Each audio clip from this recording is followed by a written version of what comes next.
Hi, it's Warren Huart here. Hope you're doing marvellously well. And today, in lesson 6 of our How to Record series, we're going to talk about microphone placement. What we'll do is I'll just show you a couple of basic ways you can record, different microphone positions, and different patterns that you can use, cardioid and hyper and Omni and all that kind of fun stuff. And we'll try different techniques for recording. Okay, as ever, please subscribe. If you go to producelikeapro.com and sign up on the email list, you can get access to our Vimeo account, which has got some behind-the-scenes recording at Sunset Sound and a couple of other places showing piano and drums. Also, you can you'll get some free drum samples. You'll get a session you can edit. There's also a session you can mix and win a DRS EQ from Phoenix Audio. There's a whole bunch of fun stuff, plus a couple of songs to download for free. So please sign up for the email list at producelikeapro.com. Okay, so let's get started. Let's look at different techniques in recording instruments. Let's do some electric guitar first. Okay, so pretty straightforward here. We have a speaker here, which unfortunately we can't see very well from in here. In the center here is is a soft dome, and that's the brightest part of the speaker, and as you move out it gets darker. I've talked about this in a couple of other guitar miking videos, so if you want to get really into depth in guitar miking, look at the other couple I've done. There's one where I've done a lot of different miking techniques. But anyway, so basically the way I've got it here is I got it pointed essentially at the center.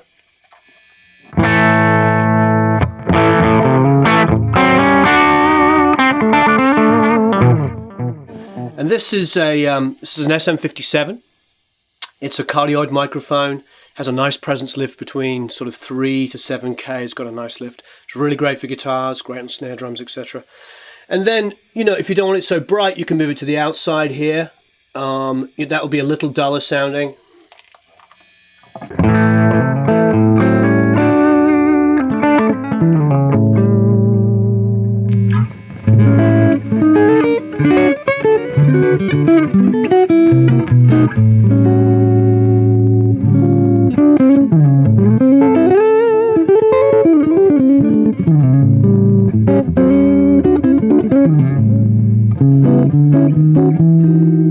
Okay, so we can also move the microphone back considerably and get a more even sounding tone.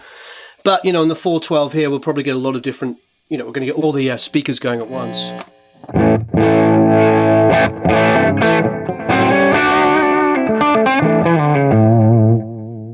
I remember once I used to sell recording equipment, and I remember a kid coming in once and asking me, I was probably a kid myself, coming in and asking me how to get a great guitar sound, and we were talking about different ways of recording, and he said to me, well, I love the way it sounds, when I walk into the room. So I was like, let's pull the microphone back to where you're standing when you walk in the room. If you bring this back a reasonable amount, you're going to get a little bit more room tone in here. Not as much as if we mic'd up the room, but this would maybe give us a bit more ambience, just a bit.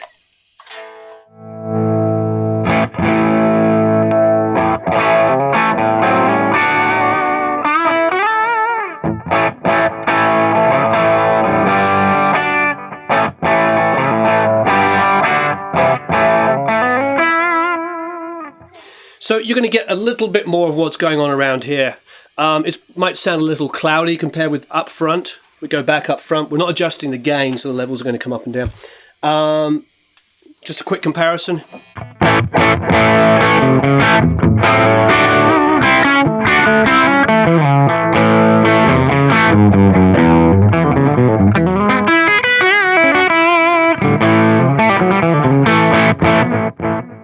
That's a lot more upfront and in your face. I think for most modern rock, 90% of the time, 99% of the time, it's going to be just a single microphone on the driver like that on the speaker. Okay, so what we've got here is a little XY. We've got a pair of these Lewitt LCT 550s. The reason why I've chosen these, frankly, is because they match really nicely.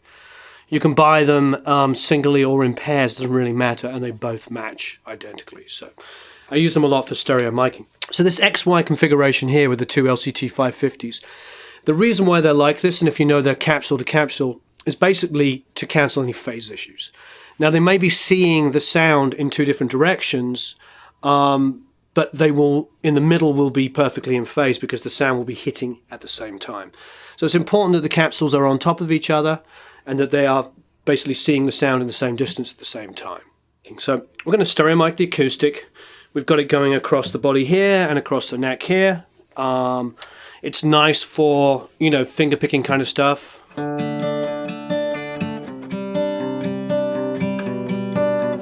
You get kind of a bounce between the two mics. You know, there's more bottom end coming off this side because it's going to be closer to the sound hole. So you'll probably find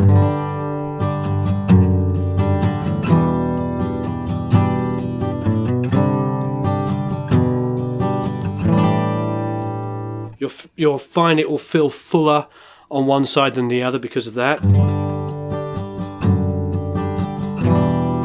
That'll be the left side for you.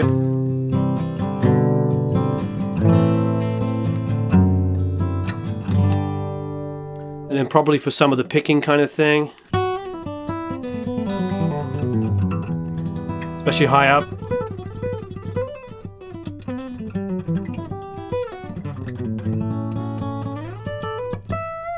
All up here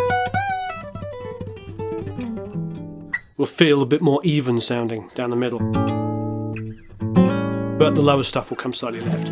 So I mean, that's the reality when using stereo miking on like acoustic guitars.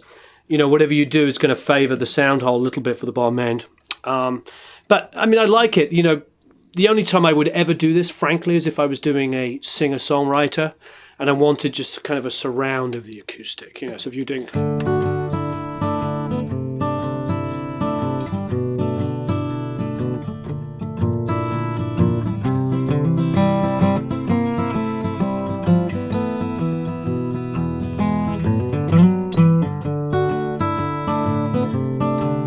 something like that would work great.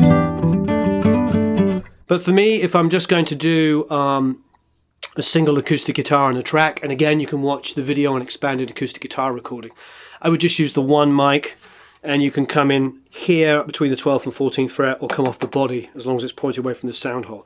Those are my two favourite places. With large diaphragms, I tend to record it between the 12th and the 14th. With a smaller diaphragm, I'll put it on the body and point it away from the sound hole. Cool. Well, let's hear this on a piano. Okay, so what we have here on the LCT 550s again is a spaced pair. So now you could put them on an XY here, quite frankly. It might give you a nice accurate sound, and I probably would, but I'm giving you another version here. Quite often on grand pianos I'll do spaced pairs as opposed to XYs. So on this upright here, on my nicely out of tune upright, we're going to do spaced pair. So what's nice is like there's a bit of a crossover point around about here where they're both seeing. So in the middle, let's have a listen.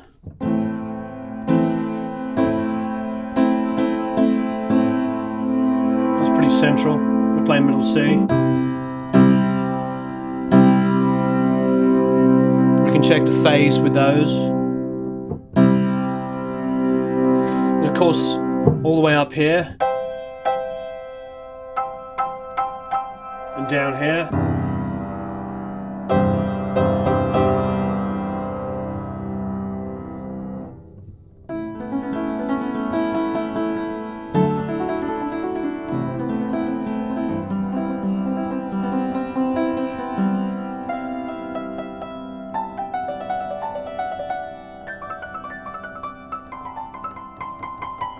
With that nice out of tune piano note.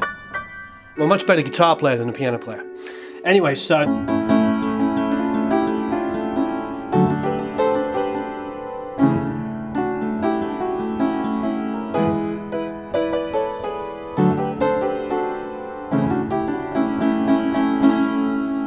cool. So that's a spaced pair on a piano. You can obviously do the same thing with room mics, drums, etc. If I'm going to do room mics and drums, on drums, I always measure in phase to the snare. So you can put them a long way apart from each other. But just make sure they're both the same distance away from the snare and you get a fairly accurate version of the drum sound. We have the LCT 940 up. And the reason why I put this up is because we can change the polar patterns. So at the moment it's set to cardioid. So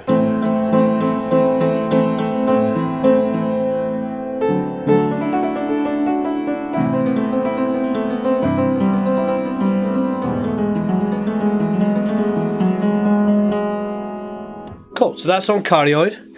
Now let's try some fun stuff. Let's go all the way to the far right, and that should give us figure of 8. Now in figure of 8, we'll pick up the front and the back.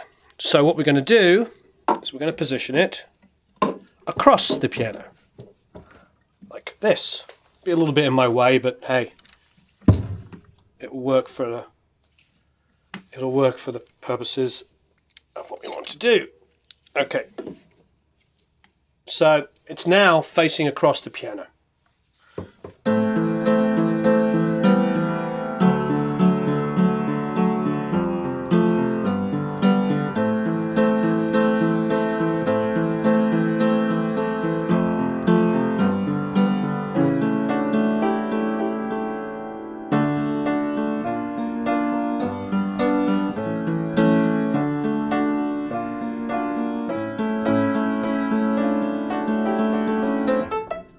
My lovely piano playing there. Okay, cool. So that's picking up side to side. So it's getting a pretty full view of the piano in that way. It's going to sound a little cloudy, I think, but I think it's kind of cool.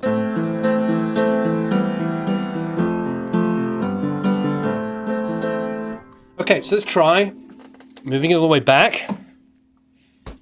We can come back, not about behind me, but back a little bit. And then let's move the pattern all the way to Omni. Now on Omni here, it's going to pick everything around. So we should get a little bit more ambience. Now, bear in mind, we're not in a very big live room. This is a pretty small room where I have a small drum kit, the Ludwig behind me, and I have this upright. But let's try it again.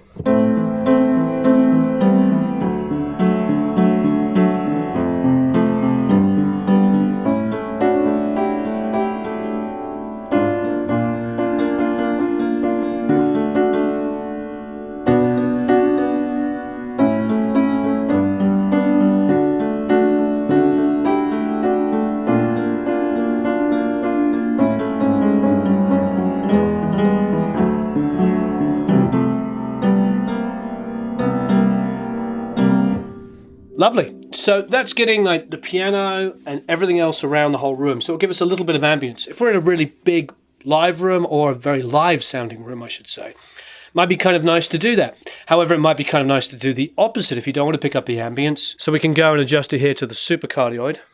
We can move a little closer here, and we should get, not that you're going to notice an enormous amount, because like I said, it's not a very big live room, it's not a very live sounding room, so it shouldn't make a huge amount of difference, but this will get very focused just on the piano itself.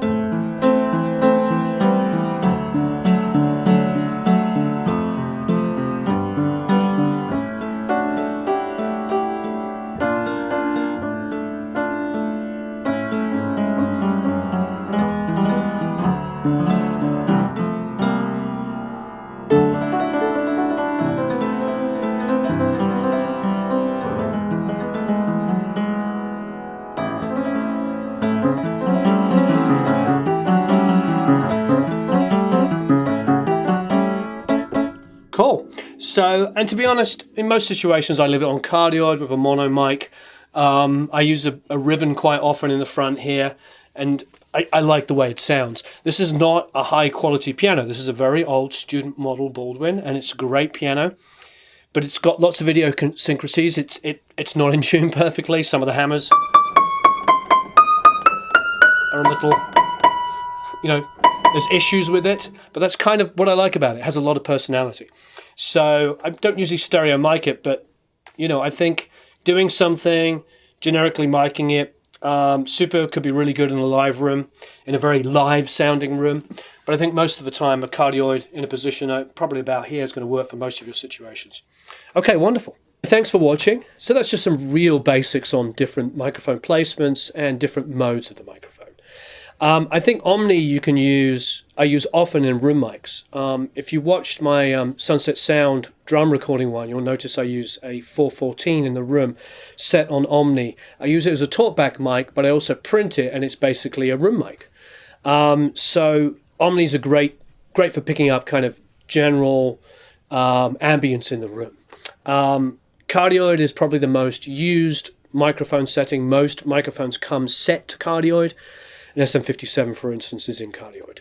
And most vocal mics, like the LCT 550, which don't have polar pattern changes, are on cardioid. So hyper and super are going to be for probably really good when there's a lot of other instruments around that could possibly bleed into your mic. Great for live use. A lot of live microphones are set to hyper or super cardioid, so there's less of the drum bleed or guitars bleeding into the vocal mic. And figure of 8 is kind of fun. You heard it there across the piano. You could try it across the guitar, an acoustic guitar as well. I know guys that use a Royer mic set on, because it's set in figure of 8 across the amp and then put a 57 on and then blend the signals. There's so many different things you can do. We've really just scratched the surface. So please, if you have ideas, express them down below. If you have questions, please ask me. Let's have a great debate on this. Thanks ever so much for watching. And of course, subscribe. Go to producelikeapro.com and sign up for the email list, and you'll get a bunch of free stuff. You'll get some Vimeo, private Vimeo links where you can watch some additional videos. There's also some free drum samples. You'll get notifications of the competitions that we're always running. And thanks for watching.